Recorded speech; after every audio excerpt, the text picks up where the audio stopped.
നമസ്തേ ഹിന. നമസ്തേ doctor. ഹിന അല്ലേ? പറയൂ. ഞാൻ ഡോക്ടറിന്റെ വീഡിയോ കാണുന്നത് മെനിയാന്നാണ്. എനിക്ക് ബിടെക് പഠിക്കണം എന്നാണ് ആഗ്രഹം. അപ്പം അതിനെ കുറിച്ച് സെർച്ച് ചെയ്തുകൊണ്ടിരിക്കുമ്പോഴാണ് ഡോക്ടറിന്റെ വീഡിയോ കാണുന്നത്. അപ്പം അതില് സുഹാന എന്ന് പറഞ്ഞൊരു കുട്ടീൻ്റെ വീഡിയോ കണ്ടിരുന്നു. അത് തന്നെ ഞാൻ ആദ്യം കണ്ടത്. അപ്പം അതിൽ തന്നെ എനിക്ക് ഗേറ്റ് എക്സാം എഴുതാൻ ഭയങ്കര താല്പര്യമുണ്ട്. അപ്പം അതിൽ കുറെ കുട്ടീനോട് പറയുന്നു കണ്ടു. അപ്പൊ എനിക്ക് ഏത് ബ്രാഞ്ച് എടുക്കണം എന്നുള്ള എന്നോട്. എവിടെയുള്ളത് ഹിന? വീട്ടിലാ. എവിടെ സ്ഥലം? എന്റെ വീട് മലപ്പുറം ജില്ലയില് അരീക്കോട്. അരീക്കോട് ഞാൻ വന്നിട്ടുള്ള സ്ഥലം EMEA കോളേജ്. പണ്ട് 2005 20 കൊല്ലം മുമ്പ് ക്ലാസ് എടുക്കാൻ വന്നത്. അത് ചാലിയാർ പുഴയുടെ തീരത്തല്ലേ? നാട്ടറിവുകൾ എന്ന് പറഞ്ഞൊരു പുസ്തകം, രണ്ട് ഭാഗത്തുള്ള മീനുകളെക്കുറിച്ചും പഴയ മലയാളത്തിലെ സംഭവങ്ങളെക്കുറിച്ചൊക്കെ ഉള്ളൊരു കഥ. എൻ്റെ കുറേ അടുത്ത സുഹൃത്തുക്കൾ വർക്ക് ചെയ്യുന്നുണ്ട് അവിടെ കോളേജിൽ. നല്ല സ്ഥലം. അപ്പോൾ ഇയാൾ ഏതൊക്കെയാണ് പഠിച്ചിരിക്കുന്നത് +1 +2?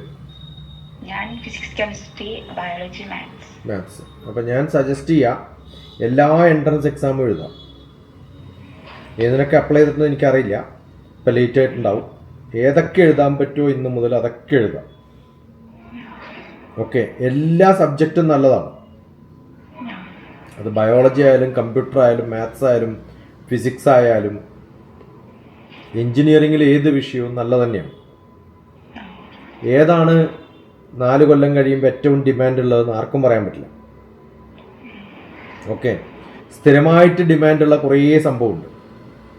ഇപ്പോൾ സിവിൽ എഞ്ചിനീയറിങ് എത്ര കമ്പ്യൂട്ടറൈസേഷൻ ചെയ്താലും കൺസ്ട്രക്ഷൻ മനുഷ്യന്മാർ തന്നെ ചെയ്യണം. മെക്കാനിക്കൽ എഞ്ചിനീയറിങ് എത്ര കമ്പ്യൂട്ടറൈസേഷൻ വന്നാലും ടയർ തിരിയണമെങ്കിൽ ആരെങ്കിലും അത് നോക്കേണ്ട തന്നെ വരും. മെക്കാനിക്കലും സിവിലും കമ്മ്യൂണിക്കേഷൻ, ഇലക്ട്രോണിക്സ്, ഇലക്ട്രിക്കൽ, ഇതിലൊക്കെ കമ്പ്യൂട്ടറൈസേഷൻ വരുമെങ്കിലും ഇതിലൊന്നും ഒരിക്കലും റീപ്ലേസ്മെൻറ്റ് പറ്റില്ല. കമ്പ്യൂട്ടർ എന്ന് പറയുന്നത് നമ്മുടെ ലാംഗ്വേജ് പോലെയാണ്. നമുക്ക് പറയാനുള്ളത് ഒരു ഭാഷയിൽ ഉപയോഗിക്കുമ്പോഴാണ് അത് ലാംഗ്വേജ് ആകുന്നത്. അതുപോലെ ചെയ്യാനുള്ള സംഭവങ്ങൾ കമ്പ്യൂട്ടറിലൂടെ ചെയ്യുമ്പോൾ ഓട്ടോമേറ്റ് ചെയ്യണമെങ്കിൽ ആ മെഷീൻ ഉപയോഗിക്കാനുള്ള ലാംഗ്വേജ് മാത്രമാണ് കമ്പ്യൂട്ടർ സയൻസ്. അപ്പോൾ ബാക്കി എന്തെങ്കിലും അത് നമുക്ക് മെഡിക്കൽ സയൻസ് നന്നായിട്ട് അറിയാം, കമ്പ്യൂട്ടർ നന്നായിട്ട് അറിയാം. അപ്പോൾ മെഡിക്കൽ സയൻസിൽ കമ്പ്യൂട്ടർ എങ്ങനെ ഓട്ടോമേറ്റ് ചെയ്യാൻ പറ്റും? ഓക്കെ, അപ്പോൾ കമ്പ്യൂട്ടർ സയൻസ് ഇഷ്ടമാണെന്ന് പലരും പറയുന്നത് അതിൽ കുറേ ആൾക്കാർ ക്യൂ നിൽക്കുന്നതുകൊണ്ടാണ്. കൃത്യമായിട്ട് അതെന്താണെന്ന് അറിഞ്ഞിട്ടൊന്നും ആവില്ല, കാരണം ഇതുവരെ പഠിച്ചതൊന്നും അല്ലല്ലോ അത്. ഇപ്പം മെക്കാനിക്കൽ എന്ന് പറഞ്ഞാൽ ഫിസിക്സ് കുറേ പഠിച്ചിട്ടുണ്ട്, അതിന് മെക്കാനിക്സ് പഠിച്ചിട്ടുണ്ട്. ഓക്കെ, കെമിക്കൽ എഞ്ചിനീയറിങ് കെമിസ്ട്രി പഠിക്കുമ്പോൾ അത് കൃത്യമായിട്ട് അറിയാം. ഇലക്ട്രോണിക്സ് എന്ന് പറയുന്നത് നമ്മൾ കുറേ വാക്കുകൾ പഠിച്ചിട്ടുണ്ട്. ഇലക്ട്രോണിക്സിൽ മിനിമം ഫിസിക്സിലുള്ള വാക്കുകളൊക്കെ, റെസിസ്റ്റൻസ്, കപ്പാസിറ്റർ, അങ്ങനെ കുറേ. കമ്മ്യൂണിക്കേഷൻ എന്ന് പറയുമ്പോൾ നമുക്ക് ടെലി കമ്മ്യൂണിക്കേഷൻ എന്താണ്, സാറ്റലൈറ്റ് എങ്ങനെയാണ് വർക്ക് ചെയ്യുക, അതൊക്കെ കേട്ടിട്ടെങ്കിലും ഉണ്ടാവും. കമ്പ്യൂട്ടർ സയൻസ് എന്ന് പറഞ്ഞാൽ ശരിക്കും മാത്തമാറ്റിക്സും കുറച്ച് ലോജിക്കൽ പ്രോഗ്രാമിംഗ് അറിയുന്ന ഒരാൾക്ക് പറ്റും. പക്ഷെ ഏത് അപ്ലിക്കേഷനിലാണ് പറ്റുക? ബാങ്കിൽ കമ്പ്യൂട്ടർ അപ്ലിക്കേഷൻ എന്ന് പറഞ്ഞാൽ എന്താ അർത്ഥം? ബാങ്കിലുള്ള ഡീലിങ്സ് നടത്തുന്ന പ്രോഗ്രാം എഴുതലാണ്. അപ്പോൾ ബാങ്കിൽ ഓൾറെഡി പ്രോഗ്രാമൊക്കെ വർക്ക് ചെയ്യുന്നുണ്ട്. പിന്നെ എന്താ കമ്പ്യൂട്ടറുകാർക്ക് പണി? ഓരോ ഡാറ്റയും കമ്പ്യൂട്ടറിലുള്ളത് സ്റ്റോർ ചെയ്ത് സൂക്ഷിച്ചു വെക്കേണ്ടി വരും. കുറേ കമ്പ്യൂട്ടറുകാർക്ക് ജോലിയുള്ള സ്ഥലമാണ് ബാങ്കിങ്. അവിടെ മെയിൻ്റനൻസ് മാത്രമാണ്. എന്തെങ്കിലും ഒന്ന് വർക്ക് ചെയ്യാണ്ടിരിക്കുമ്പോൾ അതെങ്ങനെയാണ് കണക്ട് ചെയ്യാന്നറിയില്ല ചിലപ്പോൾ. ഓക്കെ, അപ്പോൾ അതിൽ ഹാർഡ്വെയറും ഉണ്ട്, നെറ്റ്വർക്കിംഗും ഉണ്ട്, സോഫ്റ്റ്വെയറും ഉണ്ട്, ഡീബഗ്ഗിങ് ഉണ്ട്. ചില സംഭവങ്ങളൊക്കെ വരുമ്പം ഒന്നും വർക്ക് ചെയ്യാണ്ടാവുമ്പോൾ അതെന്താ ചെയ്യേണ്ടത്? അപ്പോൾ അവർ ഏതെങ്കിലും ഒരു കമ്പനിക്ക് കോൺട്രാക്ട് കൊടുക്കുകയോ. അപ്പോൾ നിങ്ങൾ ബാങ്കിലല്ല വർക്ക് ചെയ്യുക, ബാങ്കിൽ 1-2 കമ്പ്യൂട്ടറുകാരുണ്ടാവും. പക്ഷെ അത് കോൺട്രാക്ട് കൊടുത്തിരിക്കുന്നത് ടാറ്റയ്ക്കോ അല്ലെങ്കിൽ ഇൻഫോസിസിനോ ഒക്കെ ആയിരിക്കും. അവിടെ വർക്ക് ചെയ്യുന്നവർ വന്നിട്ട് ഈ പ്രശ്നങ്ങളൊക്കെ നോക്കിയിട്ട് സോൾവ് ചെയ്യും. അപ്പോൾ മിക്കവാറും ഒന്ന് ഡെവലപ്മെൻറ്റ് എന്ന് പറഞ്ഞാൽ സോഫ്റ്റ്വെയർ ഉണ്ടാക്കുന്നത്, മറ്റൊന്ന് സർവീസ്, ഓൾറെഡി ചെയ്തതിനെ കറക്റ്റ് ചെയ്യാനും പരിപാടിയൊക്കെ. ഇപ്പം നമ്മുടെ വീട്ടിലും ഒരു വാഷിംഗ് മെഷീൻ ഉണ്ട്, അത് വർക്ക് ചെയ്യുന്നില്ലെങ്കിൽ നമ്മൾ കമ്പനിക്ക് വിളിച്ചാൽ കമ്പനിയൊന്നും അല്ലാതെ എടുക്കുന്നത്, അതിൻ്റെ ഏജൻസാണ് എടുക്കുന്നത്. ഏജൻസ് എന്ന് പറഞ്ഞാൽ ആരാണ്? കമ്പ്യൂട്ടർ സോഫ്റ്റ്വെയർ ആണ്. അത് അവരെടുത്തിട്ട് അവർ ഇത് ആരെടുത്ത് കൊടുത്താലാണ് ഈ പ്രോബ്ലം എന്താണ്, ആ പ്രോബ്ലത്തിൻ്റെ സൊല്യൂഷൻ ആരെടുത്ത് കൊടുത്താൽ അത് സോൾവ് ചെയ്യാൻ പറ്റുക. അത് ഇലക്ട്രോണിക്സ് ആണോ, മെക്കാനിക്കൽ ആണോ പ്രോബ്ലം, അല്ല ബോർഡിലാണോ പ്രോബ്ലം, റീപ്ലേസ് ചെയ്യേണ്ടതാണോ, ഇതൊക്കെ ഓട്ടോമേറ്റഡ് ആണ്. ഇപ്പം ഇതൊക്കെ സോഫ്റ്റ്വെയർ വെച്ചിട്ടാണ്. ഇപ്പം നമ്മൾ കമ്പ്യൂട്ടർ സയൻസ് പഠിച്ചാൽ ബാങ്കിലാണോ വർക്ക് ചെയ്യുക, വാഷിംഗ് മെഷീൻ നന്നാക്കുന്ന കമ്പനിയിലാണോ വർക്ക് ചെയ്യുക, ഇതൊന്നും നമ്മുടെ കയ്യിലല്ല, സ്വന്തം തുടങ്ങാത്തിടത്തോളം കാലം. അതേസമയത്ത് സിവിൽ എഞ്ചിനീയറിംഗ് ഒരാൾക്ക് തീരുമാനിക്കാം, ഞാൻ കൺസ്ട്രക്ഷനിലാണ് പണി ചെയ്യുന്നത്, അല്ലെങ്കിൽ റോഡിലാണ് പണി ചെയ്യുന്നത്, അല്ലെങ്കിൽ സ്വന്തം ഒരു ബോർഡ് വെച്ച് തുടങ്ങാം. അതിനാണ് പ്രൊഫഷണൽ എഞ്ചിനീയറിംഗ് എന്ന് പറയാം. ഞാൻ തുടങ്ങും, എനിക്ക് വേണ്ടത് എന്താണ്, അങ്ങനെ തുടങ്ങാൻ വേണ്ടിയിട്ടുള്ളതാണ് എല്ലാ എഞ്ചിനീയറിംഗും. പക്ഷെ കമ്പ്യൂട്ടർ സയൻസുകാർക്ക് തുടങ്ങണമെങ്കിലോ അത്ര എളുപ്പമൊന്നുമല്ല, മാർക്കറ്റ് ചെയ്യാൻ പറ്റില്ല. ആരുടെയെങ്കിലും വെബ്സൈറ്റ് ഒക്കെ ഉണ്ടാക്കാൻ ഒരാൾക്ക് കോൺട്രാക്ട് കൊടുക്കാം, പക്ഷെ അതൊക്കെ നല്ലപോലെ സ്വന്തം മാർക്കറ്റ് ചെയ്താലേ പറ്റുള്ളൂ. അപ്പോൾ ഇന്നിപ്പോൾ ഏത് എഞ്ചിനീയറിംഗ് കോളേജിലും 1000 സീറ്റ് കമ്പ്യൂട്ടർ സയൻസിനുണ്ട്, ആകെ 100 സീറ്റ് മെക്കാനിക്കലിലും സിവിലിലും ഒക്കെ കൂടി ഉണ്ടെങ്കിലും അതിനകത്ത് 10 പേരെ ചേരുള്ളൂ. അങ്ങനെയാണ് പല എഞ്ചിനീയറിംഗുകൾ. അതിന് കാരണം എന്ന് വെച്ചാൽ കമ്പ്യൂട്ടർ സയൻസിന് ക്യൂ അധികമായി, നമ്പർ 1. നമ്പർ 2, എഞ്ചിനീയറിംഗ് കോളേജിൽ ഇത് പഠിപ്പിക്കാൻ വലിയ ബുദ്ധിമുട്ടില്ല, കാരണം ഒരു കമ്പ്യൂട്ടർ ഉണ്ടായാൽ മതി. മറ്റേടത്ത് അങ്ങനെയല്ല, കുറേ പ്രാക്ടിക്കൽ വേണം. മനസ്സിലായോ? പിന്നെ ഈ ഒരു ബൂസ്റ്റ് വന്നു പലപ്പോഴും. പിന്നെ നമ്മൾ കമ്പ്യൂട്ടർ കൊണ്ട് തുടങ്ങും, കുറച്ചു കാലം കഴിയുമ്പം ആർട്ടിഫിഷ്യൽ ഇൻ്റലിജൻസ് ആയി, പിന്നെ മെഷീൻ ലേണിംഗ് ആയി. ഇതിൽ മാറ്റം വന്നുകൊണ്ടേയിരിക്കും. ഇപ്പം ഇന്നുള്ളതാണ് 4 കൊല്ലം കഴിഞ്ഞാൽ ഡിമാൻഡ് ഇന്ന് പഠിച്ചത് ഉപയോഗിക്കാൻ പറ്റുന്നതും ആർക്കും പറയാൻ പറ്റില്ല. പ്രോഗ്രാമിംഗ് ഒക്കെ എല്ലാവർക്കും സി പ്രോഗ്രാമിംഗ്, .NET, അങ്ങനെയുള്ള കുറേ പ്രോഗ്രാമിങ്ങുകൾ, ജാവ, ഇതൊക്കെ വന്നുകൊണ്ടേയിരിക്കും. പക്ഷെ ഇപ്പോൾ എനിക്ക് ആവശ്യമുള്ളതൊക്കെ പറഞ്ഞാൽ ആർട്ടിഫിഷ്യൽ ഇൻ്റലിജൻസ് അതുപോലെ ഉണ്ടാക്കി തരും. ഞാനൊന്നും എഴുതേണ്ട കാര്യമില്ല. അപ്പോൾ ആർട്ടിഫിഷ്യൽ ഇൻ്റലിജൻസ് പഠിക്കേണ്ടി വരും, അപ്പോഴേ അതിന് ഗുണം ഉണ്ടാവുള്ളൂ. മിഷൻ ലേണിംഗ് ആണിപ്പോൾ. നമ്മളൊക്കെ എഞ്ചിനീയറിംഗ് കോളേജിൽ പ്രൊഫസർമാരെ റിക്രൂട്ട് ചെയ്യാൻ നോക്കുന്ന സമയത്ത് മിഷൻ ലേണിംഗിൽ ടീച്ചർമാരെ വേണമെന്ന് പറഞ്ഞാൽ 1000 പേര് വരും ഇപ്പോൾ ഇന്ത്യയിൽ. ഇത്രയും PhD എടുത്ത ആൾക്കാരുണ്ട്. എന്നിട്ട് അവർക്ക് കൊടുക്കുന്ന ശമ്പളം നമ്മൾ ചിലപ്പോൾ 30,000-40,000 രൂപ കൊടുക്കും മാസം. മനസ്സിലായോ? കാരണം അത്രയും ആൾക്കാരുണ്ട്, അതുകൊണ്ടാണ് അങ്ങനെ കൊടുക്കുന്നത്. ഇനി അതേ സമയത്ത് മെക്കാനിക്കലിലോ സിവിലിലോ എന്ന് പറഞ്ഞാൽ നമ്മൾ പൈസ കുറച്ചേ കൊടുക്കുള്ളൂ, കാരണം കുട്ടികളില്ല, കുട്ടികളുണ്ടായാലേ ശമ്പളം കൊടുക്കാൻ പറ്റും. അപ്പോൾ എല്ലാത്തിനും ഡിമാൻഡ് ഒരുപോലെയാണ്. ഒന്നിൽ അധികം ആളുള്ളത് കൊണ്ട് ഡിമാൻഡ് കുറയും, മറ്റേതിന് ആളില്ലാത്തതുകൊണ്ട് ഡിമാൻഡ് കുറയും. രണ്ടും ഒന്ന് തന്നെയാണ്. ഓക്കെ, ഇത് ബാലൻസ് ചെയ്തിട്ട് എങ്ങനെയാണ് പോവാന്ന് 4 കൊല്ലം കഴിഞ്ഞാൽ ആർക്കും പറയാൻ പറ്റില്ല. ഇപ്പം ആന്ധ്രാപ്രദേശിലാണെങ്കിൽ ഗവൺമെന്റ് ഇപ്പം തീരുമാനിച്ചിട്ടുണ്ട് ക്വാണ്ടം കമ്പ്യൂട്ടിംഗ് ആണ് പ്രാധാന്യം. അതെന്താന്ന് പോലും പലർക്കും അറിയില്ല. എന്നാലും നിർബന്ധപൂർവ്വം ഗവൺമെന്റ് ഇത് വേണമെന്ന് പറയും. കാരണം ഏതോ പല വലിയ വലിയ രാജ്യങ്ങളിലും അത് നടക്കുന്നുണ്ട്, അതിന് നാളെ വലിയ ഗുണം ഉണ്ടാവുന്നൊക്കെ അറിഞ്ഞിട്ടാണ്. 10-20 കൊല്ലം മുമ്പ് കമ്പ്യൂട്ടറിന് എങ്ങനെയാണോ അതുപോലെ ഇപ്പോൾ ക്വാണ്ടം കമ്പ്യൂട്ടിംഗ്. അത് നല്ലപോലെ ഫിസിക്സും മാത്സും ഒക്കെ അറിയുന്നവർക്കേ പറ്റുള്ളൂ. അപ്പോൾ ഏതാണ് നല്ല വിഷയം എന്ന് പറയാൻ ബുദ്ധിമുട്ടാണ്. ആകെ ചെയ്യാൻ പറ്റുകയെന്ന് വെച്ചാൽ നമ്മൾ പഠിക്കുന്നത് നല്ലപോലെ പഠിക്കുക. ഇപ്പോൾ ഓൺലൈനായിട്ട് ഇഷ്ടംപോലെ കോഴ്സ് ചെയ്യാം. അതുകൊണ്ടാണ് ഞാൻ പലപ്പോഴും പറയുന്നത്, വീട്ടിൽ നിന്ന് പോയിട്ട് വരാൻ പറ്റുന്ന എഞ്ചിനീയറിംഗ് കോളേജ് ആണെങ്കിൽ വീട്ടിൽ ഇൻ്റർനെറ്റ് ഉണ്ടാവും. ഇപ്പം മോള് വീട്ടിലായതുകൊണ്ട് ഇങ്ങനെ പെട്ടെന്ന് കണക്ട് ചെയ്യണമെന്ന് പറയുമ്പോൾ കണക്ട് ചെയ്യാൻ പറ്റും. ചില ഹോസ്റ്റലിലൊന്നും സമ്മതിക്കില്ല, അതിന് ഫെസിലിറ്റി ഉണ്ടാവില്ല. പിന്നെ അവിടെ എത്തുമ്പോഴാണ് ഒരു ഗ്രൂപ്പാവും, ആ ഗ്രൂപ്പിൽ പലപ്പോഴും പലതും നടക്കാറില്ല. കേരളത്തിലൊക്കെ നല്ല ഇൻസ്റ്റിറ്റ്യൂഷൻ ആണെങ്കിൽ ശരി, എല്ലാവരും നല്ലപോലെ പഠിക്കാൻ തോന്നുന്നവരാണെങ്കിൽ കറക്റ്റ്. അതല്ലാത്തടത്ത് എന്ത് പറ്റും? നമ്മൾ കേരളത്തിലൊക്കെയാണ് 365 ദിവസം, അതിൽ 200 ദിവസം വർക്കിംഗ് ഡേ. ഹോളിഡേയ്സും കഴിഞ്ഞ് വീട്ടിലേക്ക് വരുമ്പോൾ പഠിക്കാനുള്ള മൂടൊക്കെ പോകും. ഹോസ്റ്റലിലാണ് താമസിക്കുന്നുണ്ടെങ്കിൽ. ഹോസ്റ്റലിൽ ഹോളിഡേയ്സിൽ എന്താ ചെയ്യുന്നുണ്ടാവുക?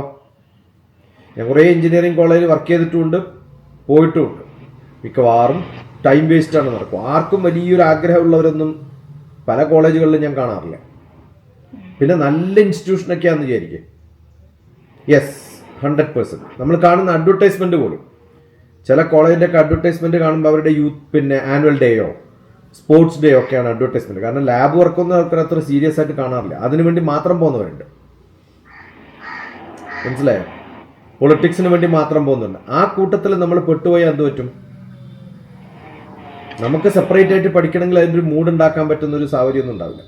അപ്പോൾ നല്ലപോലെ ഓൺലൈൻ ഓപ്പൺ കോഴ്സസ് പാരലലി ചെയ്തുകൊണ്ടേയിരിക്കാം. ഓക്കെ, പലപ്പോഴും നമ്മൾ കാണുന്നത് ടെക് ഫസ്റ്റ് ഇൻവെൻഷൻ ചെയ്തിട്ട് ഒരു ഡെമോൺസ്ട്രേഷനൊക്കെ കാണും. ഇതൊക്കെ 20 കൊല്ലം മുമ്പ് കാണുന്നതന്നെ ഇപ്പോഴും കാണുന്നത്. ഒരു മാറ്റം വന്നിട്ടില്ല. കാരണം അവരൊന്നും ലോകത്തിൽ എന്താ നടക്കണമെന്ന് കൃത്യമായിട്ട് കണ്ടുപിടിക്കാൻ ശ്രമിച്ചിട്ടില്ല എന്നുള്ളതാണ്.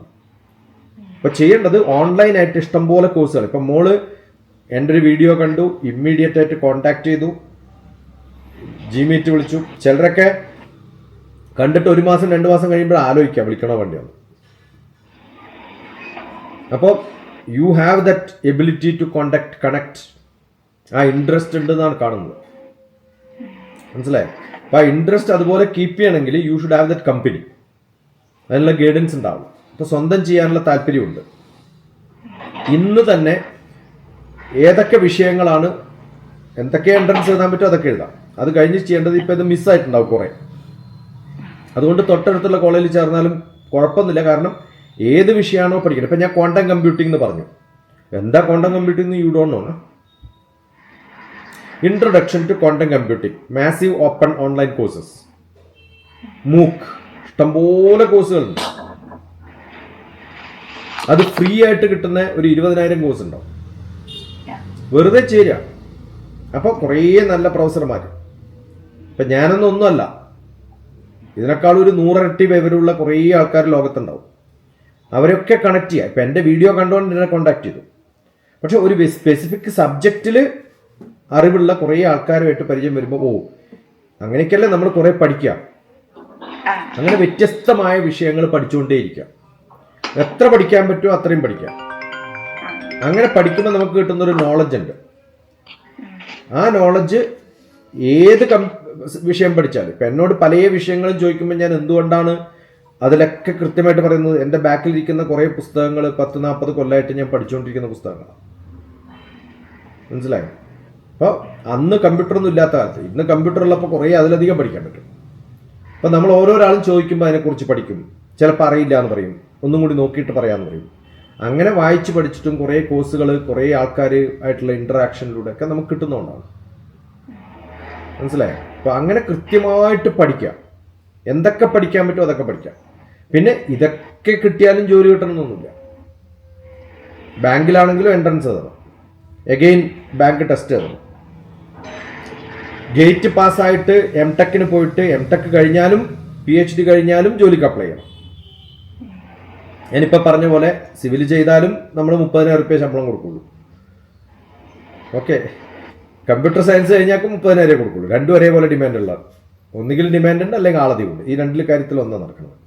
അപ്പോൾ സ്വന്തം തുടങ്ങണമെങ്കിൽ അതിൻ്റെതായ കഴിവ് വേണം. നമ്പർ 2, അതിനേക്കാളും ചെയ്യാൻ പറ്റുന്നത് കോമ്പറ്റിറ്റീവ് എക്സാംസ് എഴുതാം. ഇന്ത്യൻ എഞ്ചിനീയറിംഗ് സർവീസ് അത് എഴുതണമെങ്കിൽ ഇലക്ട്രിക്കൽ, ഇലക്ട്രോണിക്സ്, മെക്കാനിക്കൽ, സിവിൽ, ഈ 4 എഞ്ചിനീയറിംഗിൽ ഏതെങ്കിലും ഒന്നായി ഇന്ന് ഇന്ത്യയിൽ പറ്റുള്ളൂ. അതുകൊണ്ടാണ് കമ്പ്യൂട്ടർ സയൻസ് പലപ്പോഴും ഞാൻ റെക്കമെൻഡ് ചെയ്യാത്തത്. കാരണം ഇത് പഠിച്ച ഒരാൾക്ക് കമ്പ്യൂട്ടർ സയൻസിലേക്ക് ചാടാം. ഇപ്പം മോള് ബയോളജി, കെമിസ്ട്രി, ഫിസിക്സ്, മാത്സാണ് പഠിച്ചത്. കമ്പ്യൂട്ടർ സയൻസ് എടുത്താൽ ഈസി ആയിട്ട് പഠിക്കാൻ പറ്റുന്നുണ്ട്. 4 കൊല്ലം കഴിയുമ്പോൾ ഏത് മെക്കാനിക്കലോ സിവിലോ ഇലക്ട്രിക്കലോ എടുത്താലും കമ്പ്യൂട്ടർ സയൻസ് പഠിക്കുക അതിനകത്ത് കുറച്ചൊക്കെ. അത് കഴിഞ്ഞിട്ട് മാസ്റ്റേഴ്സ്, എംടെക്, MS ഒക്കെ കമ്പ്യൂട്ടർ സയൻസ് എടുക്കണമെന്ന് വെച്ചാൽ ഒരു ബുദ്ധിമുട്ടും ഉണ്ടാവില്ല. പക്ഷെ കമ്പ്യൂട്ടർ സയൻസ് പഠിച്ച ഒരാൾക്ക് നാളെ മെക്കാനിക്കലോ സിവിലോ ഇലക്ട്രിക്കലോ ഇലക്ട്രോണിക്സോ എടുക്കണമെന്ന് ബുദ്ധിമുട്ടാണ്. അപ്പം ഞാൻ മാത്സും ഫിസിക്സോ പഠിച്ചത്. ഈ പറയുന്ന എല്ലാ വിഷയവും എനിക്ക് പഠിക്കാൻ ഒരു ബുദ്ധിമുട്ടില്ല. അതേ സമയത്ത് ഞാൻ കമ്പ്യൂട്ടർ സയൻസാണ് പഠിച്ചതെന്ന് വിചാരിക്കുക, എനിക്ക് ഫിസിക്സും കെമിസ്ട്രിയും ഒക്കെ ബുദ്ധിമുട്ടാവും. അണ്ടർസ്റ്റുഡ്?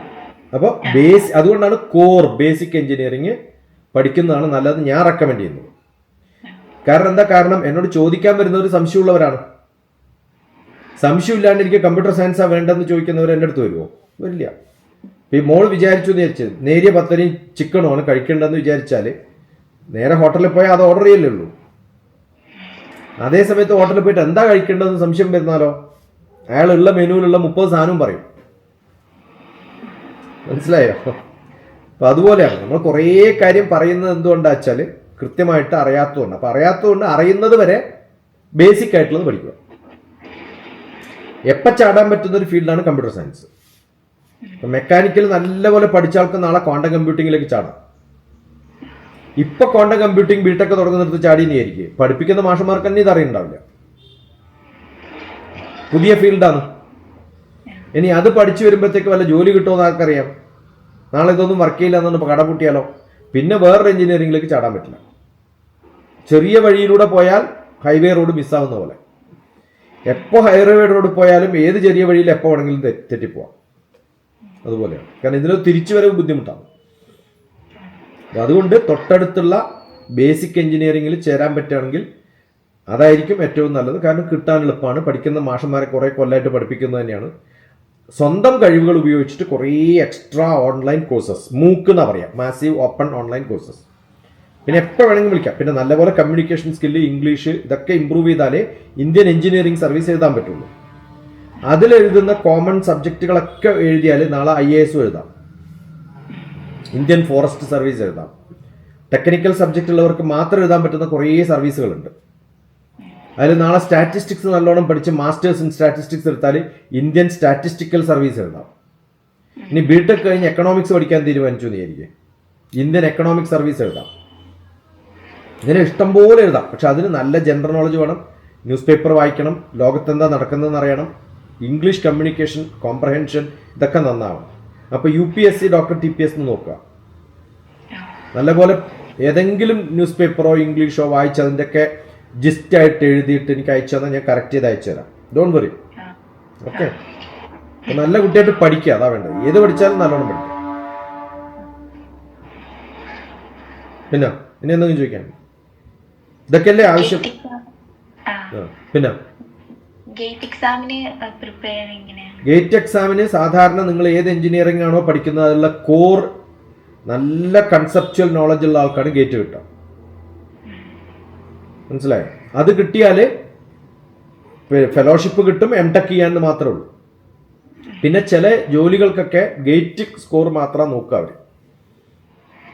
ഇപ്പൊ BEL, BHEL, HAL ഗവൺമെന്റ് അല്ലെങ്കിൽ ഓട്ടോണമസ് ആയിട്ടുള്ള ഗവൺമെന്റിന്റെ ജോലികളൊക്കെ വേണമെങ്കിൽ അവർ ബിടെക്കിന്റെ മാർക്ക് നോക്കാൻ പറ്റില്ല. കാരണം ഓരോരുത്തരും ബിടെക്കിന്റെ സ്റ്റാൻഡേർഡ് ഡിഫറൻ്റ് ആണ്. അപ്പോൾ അവർ ഒരു എക്സാം എഴുതുന്നതിൽ ആദ്യം സ്ക്രീൻ ചെയ്യുന്നത് ഗേറ്റ് ആണ്. ആദ്യം തുടങ്ങിയിട്ടുള്ള ഗേറ്റ് മാസ്റ്റേഴ്സ് ചെയ്യാൻ വേണ്ടിയിട്ടാണ്. പിന്നെ ചില സ്ഥലത്തുള്ള ഗേറ്റ് ഒക്കെ ഉപയോഗിച്ചാൽ നിങ്ങൾക്ക് പിന്നെ എബ്രോഡിലൊക്കെ പോകാനുള്ളതും ഒക്കെ അത് ചെയ്യാറുണ്ട്. ഓരോ സ്ഥലത്തും വ്യത്യസ്തമായിട്ടുള്ള ആവശ്യങ്ങൾക്കാണ് ഗേറ്റ് എക്സാം ഉപയോഗിക്കുക. അപ്പോൾ ഒരു കോമൺ നമ്മളിപ്പം കീം എക്സാം എഴുതിയിട്ട് പാസ്സാവുന്നത് പോലെയാണ് ബിടെക് കഴിഞ്ഞ ഗേറ്റ് എഴുതുന്നത്. അതുപോലെ മാസ്റ്റേഴ്സ് കഴിഞ്ഞാൽ പിന്നെ എഴുതുന്ന എക്സാമാണ് ഈ UGC CSIR റിസർച്ചിന് വേണ്ടിയിട്ട്, അല്ലെങ്കിൽ ടീച്ചേഴ്സ് ട്രെയിനിങ് പിന്നെ ആവാനുള്ള എലിജിബിലിറ്റി ടെസ്റ്റ്, നെറ്റ് എന്നാ പറയാം, നാഷണൽ എലിജിബിലിറ്റി ടെസ്റ്റ്. ചില യൂണിവേഴ്സിറ്റികളൊക്കെ എന്താണെന്ന് വെച്ചാൽ ഇപ്പോൾ കഴിഞ്ഞു കഴിഞ്ഞാൽ അവർ ഗേറ്റ് നോക്കിയിട്ട് ഇയാൾക്കുണ്ടെങ്കിൽ ഗേറ്റ് പാസ്സായിട്ട് MTech ചെയ്യുമ്പോൾ ഫെലോഷിപ്പ് കിട്ടും. ഗേറ്റ് ഇല്ലാണ്ട് MTech ചെയ്താൽ ഫെലോഷിപ്പ് കിട്ടില്ല. അപ്പോൾ ഗവൺമെന്റ് സപ്പോർട്ട് ചെയ്യാൻ വേണ്ടിയിട്ട് നിങ്ങളുടെ ക്വാളിഫിക്കേഷൻ നോക്കുന്നത് ഗേറ്റാണ്. അത് ബിടെക്കിനുള്ള സെയിം സിലബസ് കുറച്ച് ഡീപ്പറായിട്ട് മനസ്സിലാക്കിയിട്ട് പഠിച്ചാൽ ഗേറ്റ് പാസ്സാകുമ്പോൾ കിട്ടും. അതിനകത്ത് ഈ പറയുന്ന ഇംഗ്ലീഷും കോംപ്രഹെൻഷനും ലോജിക്കൽ റീസണിങ്ങും അനലിറ്റിക്കൽ സ്കില്ലും മാത്തമാറ്റിക്കൽ എബിലിറ്റി ഒക്കെ ഉണ്ട്. ഓക്കെ. ഇത് പബ്ലിഷ് ചെയ്യട്ടെ? അല്ല, മോള് എന്റേത് കണ്ടിട്ടാണല്ലോ ഇങ്ങനെ കോണ്ടാക്ട് ചെയ്തത്. ഇങ്ങനെ ആരെങ്കിലും സംസാരിക്കുമ്പോൾ അത് കോണ്ടാക്ട് ചെയ്യുന്നത് ഇടുന്നതുകൊണ്ടല്ലേ കാണുന്നത്. നമ്മൾ പേഴ്സണൽ ആയിട്ടുള്ള കാര്യം ഒന്നും പറഞ്ഞിട്ടില്ല. ആ ഭാഗം കട്ട് ചെയ്യാം. വീട്ടിലെ കാര്യം ചോദിച്ചതൊക്കെ കട്ട് ചെയ്യും. ടെക്നിക്കൽ സബ്ജക്ട് മാത്രം. ഇതിൽ മിക്കവാറും ഞാൻ സംസാരിച്ചുകൊണ്ടിരിക്കുന്ന മോള് ആന്ന് പറയുന്നേ ഉള്ളൂ. Okay, fine or okay? Yes.